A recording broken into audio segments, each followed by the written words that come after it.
There is a hole in the ground in Shannon County, Missouri, that drops into a lake no one has ever seen the bottom of. You stand on a wooden platform, look down through an opening in the earth, and below you is water. A cold, black underground lake sitting at the bottom of a cavern that goes down more than 400 feet.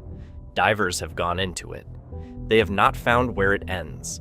It connects, through passages no human has ever traveled, to one of the largest springs in America, more than a mile away.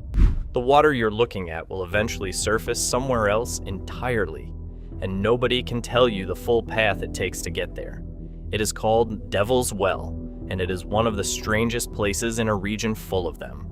Most people who drive through the Ozarks see hills, trees, and rivers, and assume that is all there is. They are looking at the lid. Underneath and around them is a landscape that looks invented. Water that runs backward into the earth. Rocks that shouldn't be the color they are.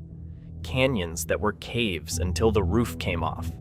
This is part 4, and every one of these places is real.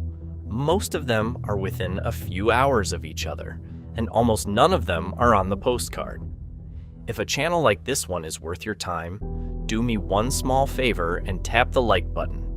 It is the single biggest thing that tells the algorithm to show this to other people who love the Ozarks. That's it. Now let's get into it. The first place is Devil's Well itself. It is a karst window, a collapse that opened a hole into a cavern that was already there, hidden, holding a lake. The chamber is large enough to fit a 10-story building inside. The underground lake holds an estimated 22 million gallons of water. It is connected to Cave Spring on the current river, and dye tracing has confirmed the water moves between them, which means the black lake you are staring at is not still at all. It is part of a slow underground river system moving through the dark under your feet.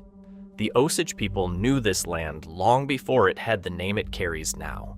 What is genuinely unknown is how much more cave is down there that no one has ever entered. When you look down into Devil's Well, you are seeing a keyhole view of a chamber that is mostly hidden. The platform only reveals a fraction of the void below. A man named Bill Wallace bought the property in the 1950s, specifically to protect it, and later helped ensure it became part of the Ozark National Scenic Riverways, so it could never be developed or drained. It has been studied for decades, and it still keeps most of its secrets. Every map of the underground system has a point where the passages simply run past the edge of what anyone has surveyed. The second place is Castor River Shut-ins in Madison County, and it does not look like Missouri. It does not look like America. A creek runs across a formation of pink and rose-colored granite, worn smooth into swirling channels and pools, the rock streaked in shades of salmon and red that look painted on. This is billion-year-old igneous rock from the same ancient volcanic event that formed the St. Francois Mountains, and the water has polished it into something that looks like a desert slot canyon, crossed with a coral reef, sitting in the middle of an Ozarks forest. People stand in it every summer assuming it is some famous far-off place. It is a state natural area in southeast Missouri that most Missourians have never heard of. The pink color comes from potassium feldspar in the granite, the same mineral that gives the rock at Elephant Rocks its rose tint. Both are pieces of the same ancient volcanic province, roughly 1.4 billion years old. The water has spent thousands of years grinding the granite into smooth basins and channels. And because granite this old and this exposed is rare in the middle of the country, there is genuinely nowhere else in the region that looks quite like it. Photographs of it get shared online constantly, with captions guessing it must be Arizona or somewhere overseas. It is an hour from the Mississippi River. The third place is Grand Gulf's lesser-known cousin, Rockbridge in Ozark County. A spring bursts out of the base of a limestone bluff, passes under a massive natural stone arch, and drives an old mill that has stood since the 1800s. A whole town grew up around it, then largely faded, leaving the mill, the arch, and the spring in a setting so postcard perfect it looks staged. The rainbow trout in the spring branch are so used to people that they gather in the clear water below the bridge. a natural rock bridge, a 19th century mill, and a trout stream all stacked in one small hollow. It should not all be in the same place, and it is. The spring here is a first magnitude class flow, pushing millions of gallons a day out from under the bluff, and the constant 58-degree water is exactly what rainbow trout need, which is why the site became a trout operation.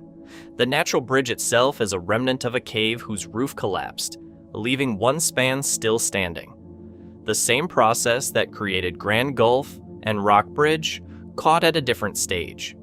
You are looking at a cave in the middle of becoming a canyon. The fourth place is Rocky Falls in Shannon County, a shut-in where a creek pours down a face of purple-red rhyolite in a wide natural water slide of ancient volcanic stone. The rock is over 1 billion years old, harder than almost anything around it, which is why the water could not carve straight through it and instead spills over it in a falls. On a hot July afternoon, there will be families sliding down billion-year-old volcanic rock that erupted when the only life on Earth was in the ocean, and not 1 in 50 of them knows that is what they are sitting on. The purple-red color is rhyolite and ash flow tuff, welded together by heat when this region was a chain of active volcanoes taller than anything in the Ozarks today. Those volcanoes eroded down to their roots over hundreds of millions of years. Rocky Falls is a piece of that root, exposed. The falls exist because the volcanic rock was simply too hard for the creek to cut through, so the water goes over it instead of through it. A small, cold reminder of a violent past sitting in a quiet forest. The fifth place is Ha Ha Tonka's underground counterpart, the Devil's Icebox and the sinkhole systems of Rockbridge State Park near Columbia. Cold air pours out of a cave opening, even in the heat of summer, cold enough to have been used to keep food and even make ice cream in the 1800s. Below it runs one of the longest cave systems in the state, threaded with an underground stream, home to blind, colorless creatures that live their entire lives in total darkness. Above ground, it is gentle Missouri woodland. A few feet down, it is a lightless world with its own weather. The Devil's Icebox cave system runs for miles beneath the park, and the cold air that pours from its mouth is the cave breathing. A natural exchange of air driven by the temperature difference between the surface and the constant chill below. The cave is home to the endangered gray bat and to tiny blind cave creatures found almost nowhere else. Early settlers used the natural refrigeration to store perishables, and the name stuck. It is one of the clearest examples in the state of how the Ozarks hides an entire second landscape directly beneath the one you can see. The sixth place is Johnson's Shut-In's quieter twin, Tiemann Shut-Ins and the Millstream Gardens, stretch of the St. Francois Mountains, where the St. Francis River fights its way through a gorge of that same ancient volcanic rock. This is the only place in Missouri where whitewater kayakers run a genuine mountain river through a rock canyon, in a state most Americans picture as flat. The stone here is among the oldest exposed rock on the entire continent. The river has been cutting this gorge for so long that the numbers stop meaning anything. In spring, when the snow melt and rain push the St. Francis up, this becomes the only reliable whitewater in Missouri, and paddlers come from several states to run it. The rest of the year, it is a quiet, boulder-strewn gorge that looks like it was lifted out of the Appalachians and set down in the eastern Ozarks. The rock is Precambrian igneous stone, the ancient basement of the continent, and this is one of the very few places where a river has cut down far enough to run right across it in the open.